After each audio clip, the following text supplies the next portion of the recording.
Knowing की बात कर रहे थे कि द नोइंग। दूसरी तरफ नोइंग चलता है, जब नोइंग चलता है तो you are not dependent of light और डार्कनेस और एनी प्रोडक्ट, या ये कि टच फील हेयर के आप डिपेंडेंट नहीं हो, आपको पता चलता है, सही। आपको आगाही होती है, जिसको इंट्यूशन कहते हैं। am I राइट और रॉन्ग? यस। यस। बिल्कुल। जिसको इंट्यूशन होती है उसको अंधेरे में बिठा दो, ठीक है ना, या रोशनी में हम्म। खड़ा कर दो, ठीक है ना, या जानमाज पे बैठ के पढ़े, या गार में बैठ के पढ़े, या जंगल की मट्टी में बैठ के पढ़े, उसके लिए तो सब बराबर है, क्योंकि उसको तो सही। एक ही चीज नजर आती है,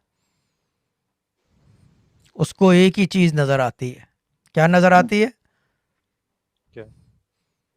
the flame and the moth. Hmm. The flame and the moth. सही। जब आदमी अपना रियाज या रियाजत या इबादत इसलिए करने लगे जब उसकी सोच में एक चीज बसी हुई हो कि I am the moth and you are the flame, तो फिर क्या हम्म। होगा? फिर वो सच हो जाता है ना। I am the लेकिन moth, you are the flame. This is it what creates a will relation. What will happen?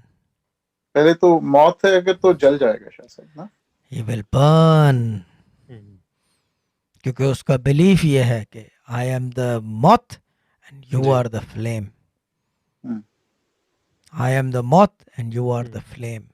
जब वो नमाज पे बैठे, जब वो कुरान पढ़े, जब वो अल्लाह का नाम ले और ये सोचना शुरू कर दे कि I am the moth you are the flame, hmm, तो फिर क्या होगा? कि वो जल जाएगा। चलेगा, burn. बर्न। बिल्कुल। और यही बर्न खोजते हैं खोजी।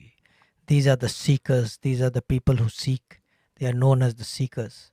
यही फकीर ढूंढता है, यही कलंदर ढूंढता है, यही क्या कहते हैं अब्दाल ढूंढते हैं, यही कुतुब ढूंढते हैं।